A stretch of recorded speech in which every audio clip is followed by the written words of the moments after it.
Lep pozdrav vsem. Moje ime je Pišla Aleksandar, prihajam iz založbe Orbis. Danes imamo v naši sredi posebnega gosta, gospoda Lothara Hirnajseja iz Nemčije, sodelavca inštituta 3E blizu Stuttgarta, 3E center v, kot pravim, bližini Stuttgarta, kraj se imenuje Bucher. Gospod Lothar Hirnajse je avtor knjige Kemoterapija, zdravi, raka in Zemlja je ravna plošča.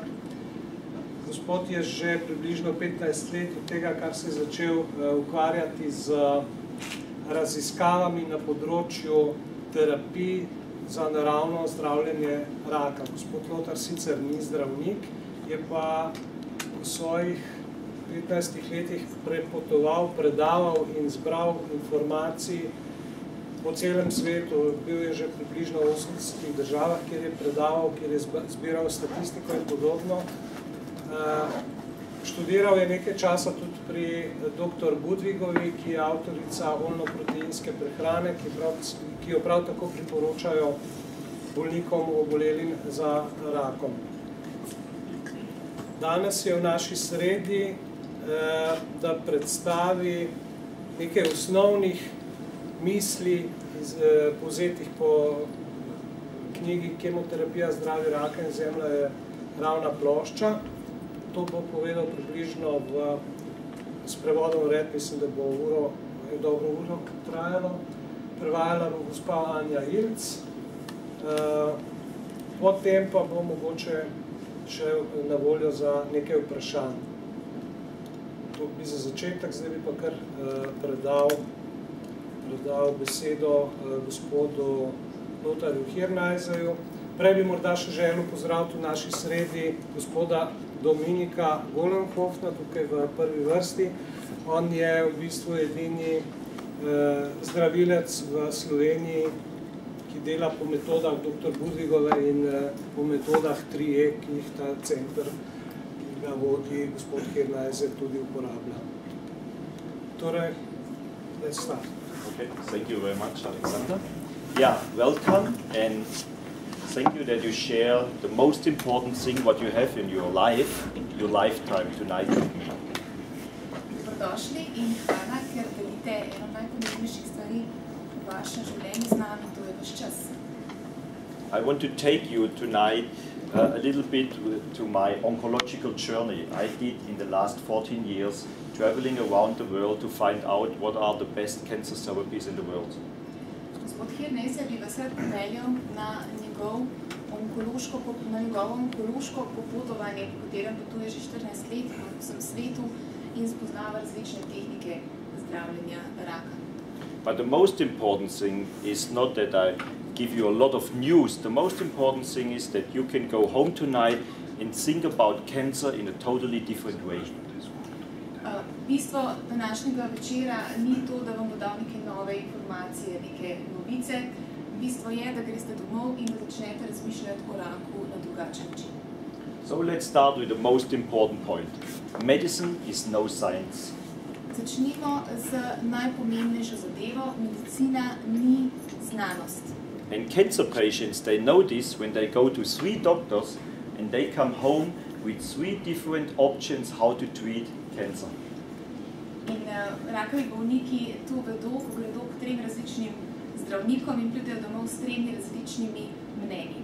And then they know that medicine is no science. Medicine is just testing. In potem vedo, da medicina ni znanost, medicina je samo testiranje. Another thing is, always all over the world they say, we can't treat cancer so perfect because we do not have enough cancer research. Druga stvar, s katero se soočajo pacienti z rakom, je, da vedno dobijo odgovor, da se ne da raka pozdraviti, ker pač potrebujejo zdravniki nenehno neke nove raziskave.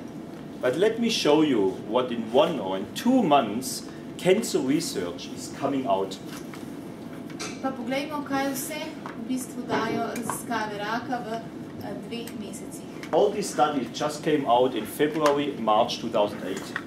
Toliko raziskav je bilo narejenih glede raka v marcu in februarju, marcu 2008. And also all this, also all this, all this, all this, everything just in 2 months. And there's even more and more and more. So they're always telling us we do not have enough cancer research.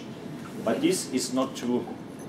Vedno znova govorijo, da ni dovolj raziskav raka, ampak toliko raziskav je recimo narejenih samo v 2 mesecih.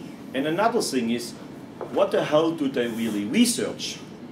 In potem je vprašanje, kaj pravzaprav oni sploh raziskujejo. When you read this, even when you can read quite good English, you will not understand it.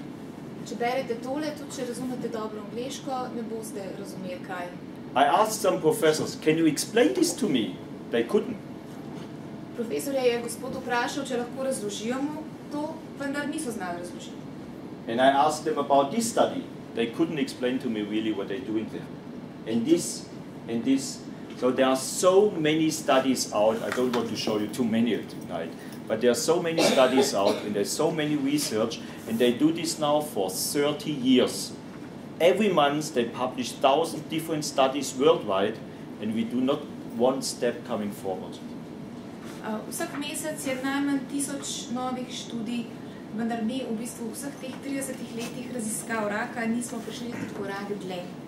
So, the main question when it comes to oncology is first, what is cancer? Prvo vprašanje, ko pridemo do onkologije, je, kaj je sploh rak. So let me explain you first what all the professors are teaching at the university. Najprej vam bo gospod razložil, kaj profesori na univerzah učijo. They tell you that a normal healthy cell will become malignant, will become a bad cell. Oni učijo, da bo normalna zdrava celica postala maligna. So, and when you ask the professors, why is this lovely cell become a malignant cell, they just tell you because of all the poison in our environment, because of the people are smoking too much, and because that people are eating the wrong food. In ko jih vprašate, zakaj pravzaprav celica postane maligna, odgovorijo, da zaradi zastrupljenega okolja, kajenja, nezdrave hrane in tako naprej. But when you ask the same professor who telling you this, but there are so many people, they're also eating this food, they're also smoking, they're also living on the same place like we do, but they don't get cancer. Why do these people don't get cancer? They have no answer for this. In ko istega profesorja vprašate, zakaj nekateri ljudje, ki ravno tako kadijo, jejo isto nezdravo hrano, živijo v istem nezdravem okolju, ne zbolijo za rakom, nimajo odgovora, pač nima odgovora. And so what they're teaching at the university is just there is first one cancer cell, and then after 20, 30, 40 cell divisions, you have at the end a tumor, which normally lasts a few years.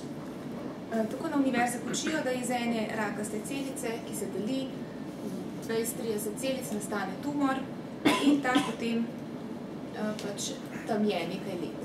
And then they tell you that from the first tumor, one cell is going somewhere else to the blood or through the lymph system and running through your body, for example to the liver or to the bones, and is making a new tumor called metastasis. In potem iz tega prvega tumorja ena celica se nekako odcepi in potuje po limfi ali po krvi, po telesu in potem na nekem drugem delu telesa tvori nov tumor. For many years I was believing this. Mnogo let je gospod to verjel. I was working 11 years in a hospital and I not really thought quite often about it, but I learned this and I was thinking, of course, all these professors from all the universities, they must be right.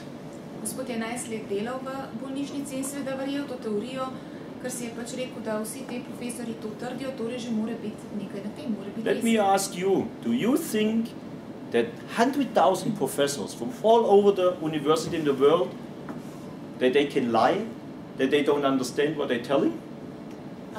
Povejte, se vam zdi, da 100,000 profesorjev vsega sveta lahko laže, lahko povem nekaj, kar ni res? I didn't believe this. I saw them so small and they are all these intelligent professors, they must know it better than I do. Gospod jim je seveda verjel, ker je bil pripričan, da on ni pač neka kapaciteta na tem področju, torej mora verjeti tem, kar to give you another example. 8 years ago, when you buy a medical book published in the year 2003. In all the medical books all around the world, you will find that human beings, they have more than, or at least 100,000 genes. V medicinskih knjigah izpred tam 8 let, 2003, je vedno pisalo, da imajo ljudje več kot 100,000 genov. Yeah. But all the professors from all universities in the world, they were teaching this to all the medical students for nearly 40 years. Skoraj 40 let so profesorji učili študente. And is this true? No, because we have only 30,000. Pa je to res? Ni res, ker imamo samo 30,000 genov. So how was it possible that 100,000 professors in the whole world are lying? Kako je možno, da 100,000 profesorjev vsega sveta laže? It's quite easy. One said it, one taught it, and all others believed him. To je zelo logično, ne? Eden je rekel, naučil ostale in potem smo vsi ostali verjeli. One wrote a book, and all the others were reading this book, and they were trusting him. Eden je napisal knjigo, vsi ostali so jo brali in so mu zaupali. And then at the end, they're teaching this all over the world, and because they're teaching it all over the world, everybody is thinking it's true. In potem na koncu zgodbe, to zgodbo, pač to resnico, učijo vse posod po svetu in vsi ljudje to verjamejo. But quite often it's not. And cancer is only one thing which they teach totally wrong at the university. Vendar to pogosto ni res in rak je ravno en tak primer. Some years ago, I started to ask myself a few simple, stupid questions. Pred nekaj leti se je Gospod začel spraševati nekaj osnovnih, neumnih vprašanj. One of the questions was, how malignant is a cancer cell? Eno od vprašanj je bilo, kako maligna je rakasta celica. Because a malignant cell, when you look to it under the microscope, sometimes it looks very close to a normal cell. Ker maligna celica, če jo gledaš pod mikroskopom, v nekaterih trenutkih izgleda zelo podobna normalni celici. And even if a cancer cell looks different, totally different sometimes than a normal cell, what does this mean? In tudi, če rakasta celica izgleda popolnoma drugače od normalne celice, kaj to pomeni? They just tell you it is a very bad cell. Konvencionalna medicina pravi, da je to zelo slaba celica. Another thing is, you know that the most people, when they get a diagnosis cancer, they lived already with this tumor, sometimes for many, many years. Po nekaterih teorijah ne bi ljudje, ki jim diagnosticirajo tumor, ne bi živeli s tem tumorjem že več let. For example, a tumor in your lung normally takes many years until you can detect him by X-ray or by ultrasound or something. Tumor v pljučih, na primer, je lahko tam že mnogo let, preden ga sploh zaznajo z raznimi aparati, kot so psi. And most of the time the problem starts after the diagnosis, not before. In pogosto se problemi začnejo pojavljati potem, ko ste dobili diagnozo, da imate tumor. I want to show you something. This was a tumor from a lady. I was at an operation in the tumor ward. I was there, and the lady was from Berlin. She had this tumor for sure 5 or even 10 years. To je neka gospa imela ta tumor 5 do 10 let, mogoče, ne, celo. Did she had some problems? No problems at all. In ni imela nobenih težav. This is a so-called malignant melanoma. This is a tumor where your doctor will say, if you don't go for surgery very fast, you will die in the next 6 months. To je maligni melanom, eden od najbolj nevarnih po mnenju konvencionalne medicine, in zdravniki pravijo, da če se ga ne odstrani kirurško, boste zelo hitro umrli. This tumor was growing 7 years before he had this size. Ta tumor je 7 let rasel, da je dosegel to velikost. And this is the biggest tumor I have seen in my whole life. In to je največji tumor, ki ga je Gospod videl v svojem življenju. When they asked this guy, why didn't you go earlier to the doctor, he said, because everybody knows that I'm an alcoholic, and when I go to the doctor, he's just saying, don't drink so much.